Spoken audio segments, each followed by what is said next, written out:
నమస్కారం శ్రీ సత్య ప్రేక్షకులకి శుభోదయం. నేను నారాయణ రెడ్డి. సో మనం ప్రతిరోజు దినపత్రికలోనే ముఖ్యమైన అంశాలను విశ్లేషించుకునే కార్యక్రమం కాఫీ టైమ్ సిప్ అండ్ సికి స్వాగతం. ఈరోజు మనతో ఉన్నారు సీనియర్ జర్నలిస్ట్ పున్నూరు వెంకట శ్రీనివాసులు గారు. మరి వారిని అడిగి ముఖ్యమైన విశేషాలు ఏంటో చూద్దాం. నమస్కారం గురుగారు. Good morning. Very good morning and welcome to coffee time. Thank you. So as usual ముందుగా హెడ్లైన్స్ చూద్దాం, తర్వాత మనం ప్రకాశం డిస్ట్రిక్ట్ న్యూస్కి వెళ్దాం. సో ముందుగా సాక్షిలో చూస్తే నిన్న ఓటాన్ అకౌంట్ బడ్జెట్ ప్రవేశపెట్టారు, తాత్కాలిక బడ్జెట్. సో దాని గురించి అన్ని ప్రధాన పత్రికల్లో ప్రధాన వార్త అదే. సో ముందుగా సాక్షిలో చూద్దాం. 7 రంగుల ఆంధ్ర ధనస్సు, అన్ని వర్గాల అభివృద్ధి సంక్షేమం ధ్యేయంగా 2.86 లక్షల కోట్లతో ఓటాన్ అకౌంట్ బడ్జెట్. ఓకే. విద్య, వైద్యం, వ్యవసాయం, సాగునీటికి ప్రాధాన్యత, ద్రవ్య రెవెన్యూ లోటు తగ్గించే చర్యలు, 4 నెలలకు 88,215 కోట్ల వ్యయానికి ప్రతిపాదన. సో ఇవి ప్రధానంగా.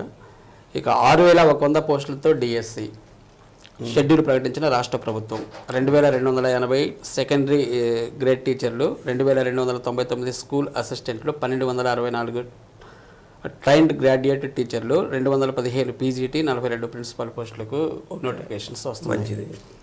ఇక న్యాయవాదులు సమ్మె విరమించాల్సి ఉంది, లేకుంటే చర్యలు తీసుకోండి. రాష్ట్ర బార్ కౌన్సిల్ బీసీఐలకు హైకోర్టు స్పష్టీకరణ. భూ యాజమాన్య హక్కుల చట్టం విషయంలో మధ్యంతర ఉత్తర్వులు ఇచ్చాం, అయినా కానీ ఈ అంశంపై సమ్మె కొనసాగించడం భావ్యం కాదు అని చెప్పేసి నిన్న కోర్టు తెలియజేసింది. ఇవి సాక్షిలో వచ్చిన ప్రధాన వార్తలు. ఇక ఆంధ్రజ్యోతిలో చూస్తే ఇది అప్పు చేసి చిప్పకూడు, అంకెలే ఆదాయం ఎక్కడ, జగన్ సర్కార్ బడ్జెట్ సారాంశం ఇదే, 5 ఏళ్ళుగా అప్పులే ఆలంబనగా పాలన అని చెప్పేసి వచ్చింది. ఇక ఎన్డీఏను బలపరచండి, దేశం బలోపేతం కావడమే మా లక్ష్యం, ఏపీలో జగన్కు వ్యతిరేక పవనాలు, బాబుతో అమిత్ షా పొత్తు చర్యలు. నిన్న బాబు కలిసి బీజేపీ నేతలు కలిశారు.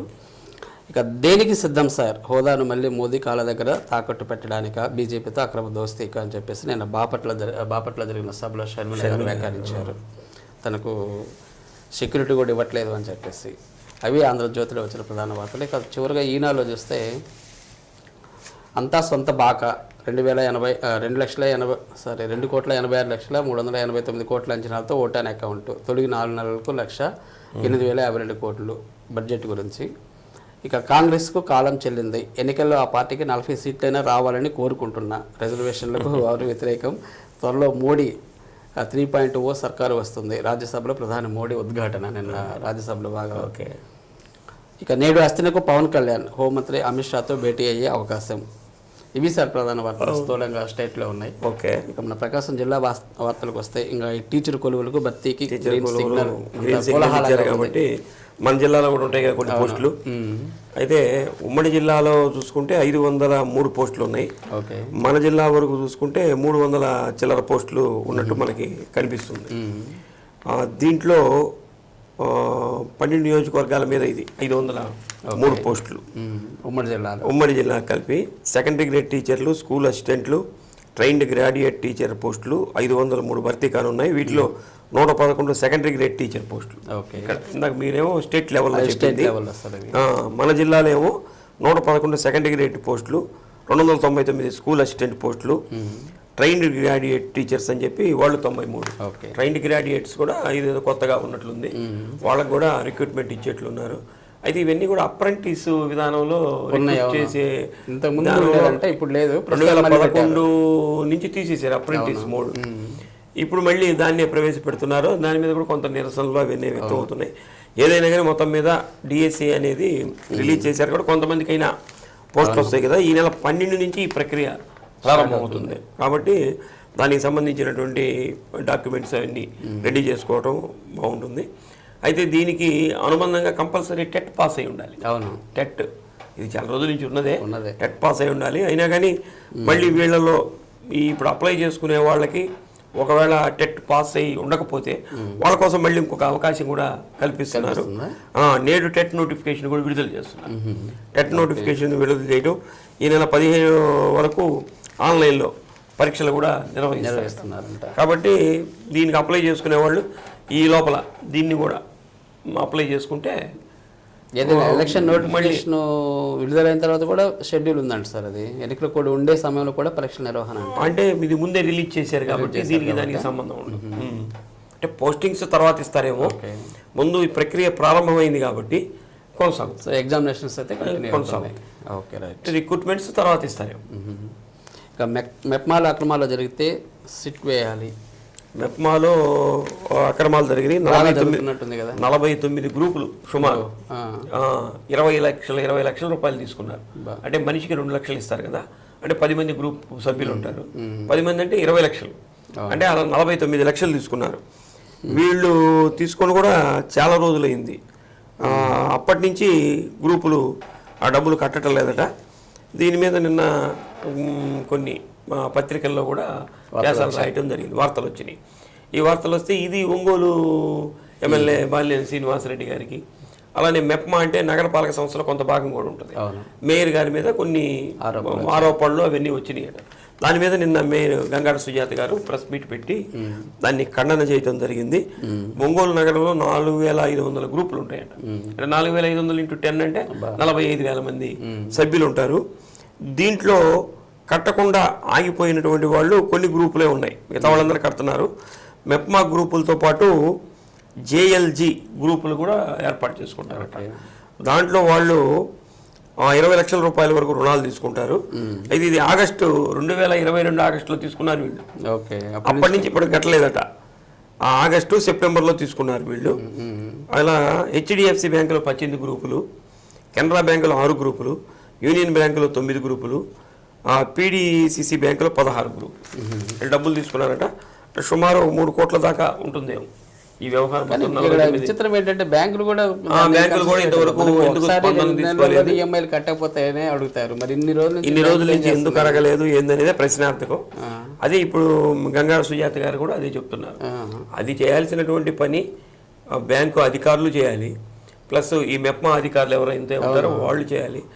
వాళ్ళు కట్టకపోతే మా మీద ఆరోపణలు చేయటం ఏమిటి అన్నటువంటిది ప్రధానమైనటువంటి ఉద్దేశంతో నిన్న standing committee members mayor Gangada Sujatha గారు ఒక ప్రెస్ మీట్ కూడా ఏర్పాటు చేశారు.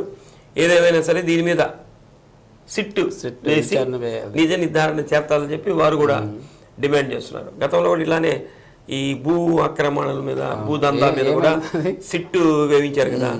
అది ఏమైంది ఇంకా మనకి తెలియదు, కానీ అప్పుడు సిట్టు కొంతమందిని ఏదో అడావుడు చేశారు.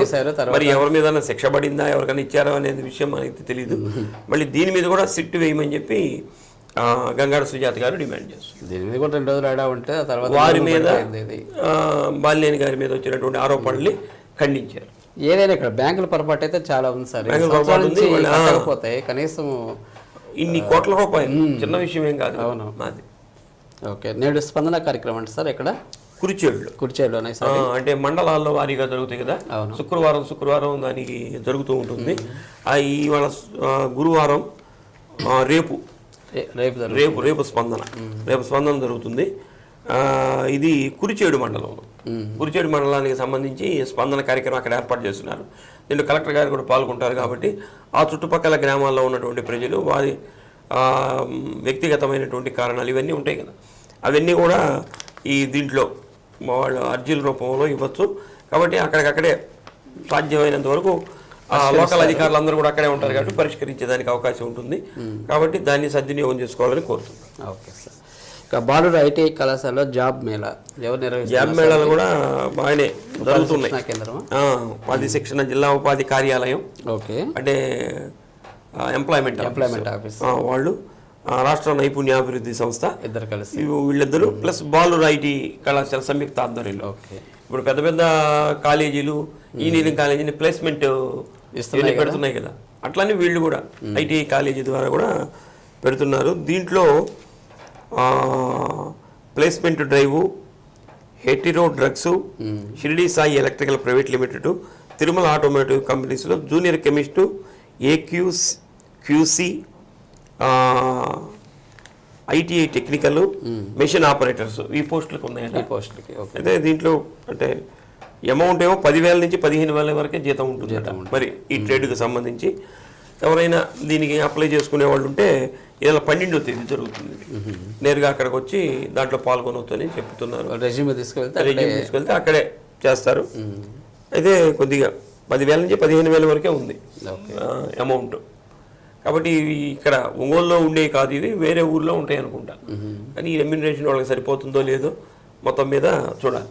ఇప్పుడు జనరల్గా ఏంటంటే ఇప్పుడు మినిమం వేజ్ అనేది మినిమం వేజ్ ఇప్పుడు నిన్న అంగన్వాడీ కార్యకర్తలు 26,000 రూపాయలు డిమాండ్ చేస్తున్నారు. మినిమం వేజ్, ఆ మినిమం వేజ్ అయినా ఇస్తే బాగుంటుంది.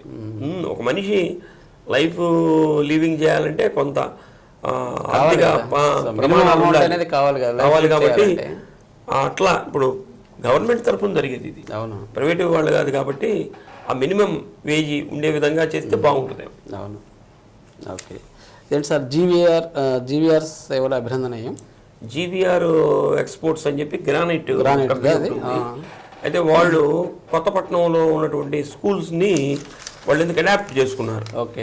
ప్రభుత్వ సాంఘిక సమీకృత బాలికల హాస్టల్ని దానికి సంబంధించినటువంటి వసతులు అవన్నీ కల్పించడానికి మరి వాళ్ళు ఆ స్కూల్ని ఎలా ఐడెంటిఫై చేశారో ఏంటో మనకి తెలియదు, కానీ మొత్తం మీద 11 లక్షల రూపాయలు వెచ్చించారు ఆ స్కూల్కి. అంటే ప్రభుత్వం ఇప్పటికే నాడు నేడు కార్యక్రమాల ద్వారా అనేక అభివృద్ధి కార్యక్రమాలు అన్నీ కూడా చేస్తుంది, కానీ ఇంకా అదనంగా దాతలుగా ఎవరైనా ముందుకు వస్తే ఇవి చేయొచ్చు అనే దానికి ఇది నిదర్శనం. నేను కలెక్టర్ గారు కూడా వెళ్ళి దాన్ని ప్రారంభించారు. అంటే వీళ్ళు ఏర్పాటు చేసిన వాటిని చూసి కలెక్టర్ గారు కూడా వాళ్ళు అభినందించారు. మంచి కార్యక్రమం ఇది. వీళ్ళకి డీప్ బోర్ ఒకటి, విద్యుత్ మోటారు, సీసీ కెమెరాలు, బాలికలకు సంబంధించింది కాబట్టి సీసీ కెమెరాలు కూడా ఏర్పాటు చేశారు. సోలార్ వాటర్ హీటర్, పిల్లలు వేడి నీళ్ళు స్నానం చేయడానికి ఇచ్చారు. మంచాలు ఇచ్చారు, త్రాగునీటికి నీటి ఫిల్టర్ ఇచ్చారు, పైపులు, మరుగుదొడ్లు ఇవన్నీ కూడా వాళ్ళు ఏర్పాటు చేశారు. 13 లక్షల రూపాయలతోటి ఈ అదనపు వసతులు అవి కూడా ఏర్పాటు చేశారు. దీనికి కలెక్టర్ గారు కూడా చూసి ఆ జీవీఆర్ సంస్థని అభినందించారు.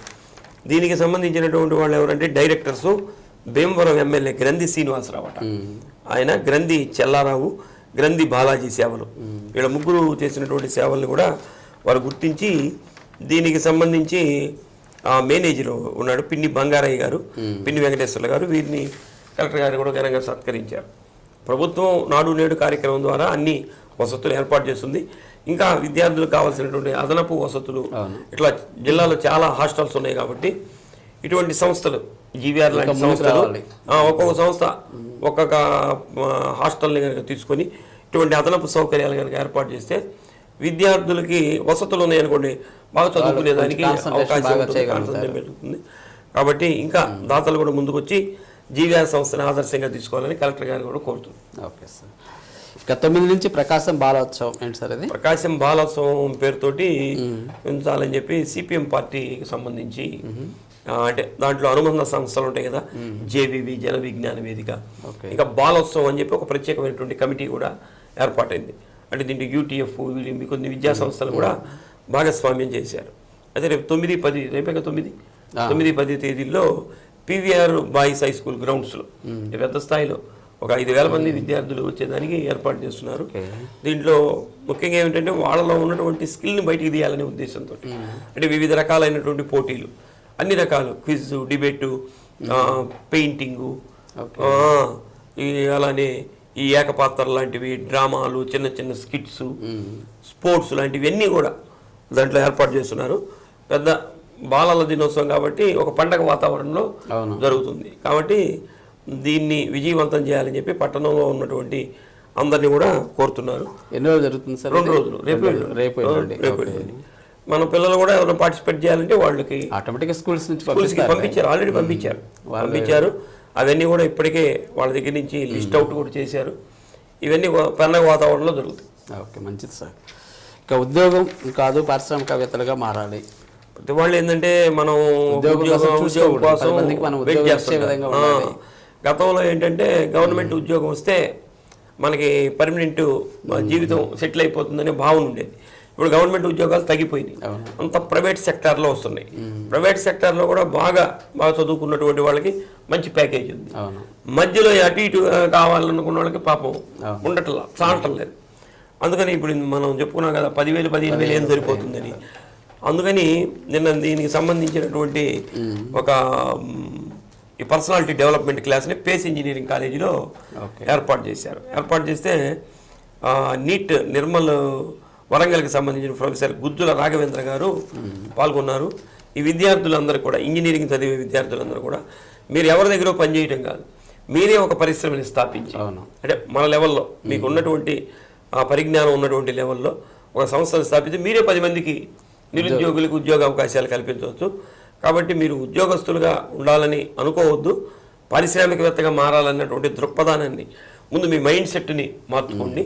దాన్ని పరిశ్రమను ఏర్పాటు చేయడానికి ఎలా ఏర్పాటు చేయాలి, దానికి బడ్జెట్ ఎలా రూపకల్పన చేసుకోవాలి, మనం చేసేటువంటి ప్రాజెక్టుకు సంబంధించినటువంటి మెటీరియల్స్ కానీ స్కిల్ కానీ మెన్ పవర్ ఇవన్నీ ఎక్కడ దొరుకుతాయి, ఇవన్నీ కూడా మనకి తెలుసుకొని ఉండాలి. మీరు చదువుకునేటప్పుడే ఉంటే వెంటనే మీరు రావడంతో దాన్ని ఇంప్లిమెంట్ చేస్తే ఒక పరిశ్రమను ఏర్పాటు చేయటం, చాలామంది నిరుద్యోగులకు కూడా ఉద్యోగ అవకాశాలు కల్పించేదానికి అవకాశం ఉంటుందని వారు ఈ విద్యార్థులందరూ కూడా ఒక మోటివేట్ చేశారు. మరి ఎంతమంది వస్తారో చూద్దాం. ఏదైనా మన దగ్గర ఇన్నోవేటివ్ ఐడియాస్ ఉంటే ఇన్వెస్ట్ చేయడానికి చాలా సంస్థలు ఉన్నాయి, చాలా సంస్థలు ఉన్నాయి, డబ్బులు ఉన్నాయి. అంటే మన ప్రాజెక్ట్ వాళ్ళకి సమర్పించాలి. సమర్పించి మన ప్రాజెక్ట్ నచ్చింది అనుకోండి, చాలా మంది ఇన్వెస్టర్స్ ఉన్నారు. అది ఇక ఒక్క పోస్టు లేని SGT ఎక్కడ సార్ మన జిల్లాలో లేదా? SGTలో ఒక్క పోస్ట్ కూడా ఇవ్వలేదు. ఇదిగోండి ఇందాక 503 జిల్లా మొత్తానికి అని చెప్పుకున్నాం, కానీ మన జిల్లాకి అంటే ప్రకాశం జిల్లాకి సంబంధించి 322 పోస్టులే మన జిల్లా అంటే 8 నియోజకవర్గాలకి సంబంధించి జరుగుతుంది.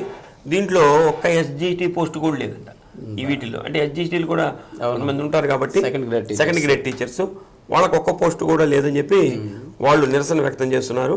సుమారు మన జిల్లాలో 800 మంది చదువుకొని ఉన్నారు, అంటే BED కానీ ఇవన్నీ చేసిన వాళ్ళు. అయితే ఎవరిని ఇంతవరకు అంటే SGTలు అనుకుంటా 800 ఉపాధ్యాయ పోస్టులు ఉన్నట్టు తెలుస్తుంది. అయితే 117 జీవో ద్వారా 3, 4, 5 తరగతుల్ని హై స్కూల్లో కలిపారు కదా, అందువల్ల ఇక ఈ SGTలతో అవసరం లేకుండా పోయింది. కాబట్టి ఇప్పుడు వాళ్ళకి ఒక్క పోస్టు కూడా పెట్టలేదని చెప్పి వాళ్ళు నిన్న నిరసన వ్యక్తం చేశారు.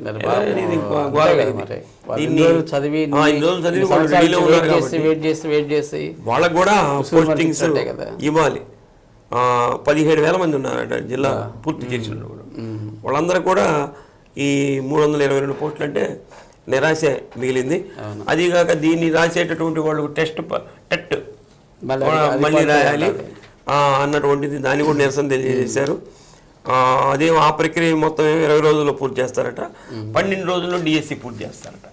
కాబట్టి వీళ్ళ మీద ఒత్తిడి పెరుగుతుంది. కాబట్టి వీటన్నిటిని కూడా ప్రక్షాళన చేయాలని చెప్పి ఈ BED DED వీళ్ళందరూ చేసిన వాళ్ళు మెగా DSC కావాలి, పోస్టులు ఏమో చాలా ఉన్నాయట. మొత్తం మీద 6,100 పోస్టులే రిలీజ్ చేస్తున్నట్టు తెలుస్తుంది. ఓకే. ఇక అపార్ట్మెంట్లో అర్ధరాత్రి అగ్ని ప్రమాదం జరిగిందండి సార్. ఎక్కడ? ఒంగోలులో నిర్మల్ నగర్లోనే ఎక్కడ విన్నాము? నిర్మల్ నగరే కరెక్ట్. నిర్మల్ నగర్ పార్క్లో డాక్టర్ సంజీవ్ రెడ్డి అపార్ట్మెంట్ 5వ దీంట్లో అంతస్తులో పైన పెంట్ హౌస్ వచ్చింది. అయితే దీని వెంటనే పోలీసులు వీళ్ళందరూ రావటం వెంటనే అది పెంట్ హౌస్ కాబట్టి పైకే వెంటనే అపార్ట్మెంట్లో ఉన్న వాళ్ళు కూడా అలర్ట్ అయ్యారు. అందరూ బయటికి రావటం, వెంటనే ఈ ఫైర్ సిబ్బంది పోలీసులు రావటం, వెంటనే మంటలు కూడా ఆరిపారు. ఏసీలో షార్ట్ సర్క్యూట్ వల్ల వచ్చేది సమ్మర్ కాబట్టి అందరూ జాగ్రత్తగా ఉండాలి. ఏసీలు రిపేర్ చేసుకొని రెడీ చేసుకుంటే చేసుకోవాలి. అది ఓకే సార్. ఇక 12 నుంచి హౌస్ వైరింగ్ పై శిక్షణ అంటే మనకు రూట్ సెట్ ఉంది. రూట్ సెట్లో కూడా నిరుద్యోగ యువతకు శిక్షణ తరగతులు ఇస్తుంటారు. కాబట్టి ఈ నెల 12వ తేదీ హౌస్ వైరింగ్ పై శిక్షణ ఇస్తున్నారు.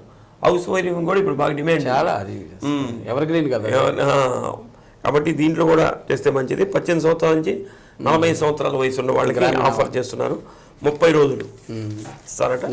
30 రోజులు ఉచిత భోజన వసతి అని వాళ్లే కల్పించిస్తారు. కాబట్టి నిరుద్యోగులు ఎవరైనా ఉంటే నేర్చుకోవడం మంచిది. కాకపోతే గ్రామీణ యువతకే సార్, గ్రామీణ యువతకే. పట్టణాల్లో ఉండే వాళ్ళకి అవకాశం లేదు.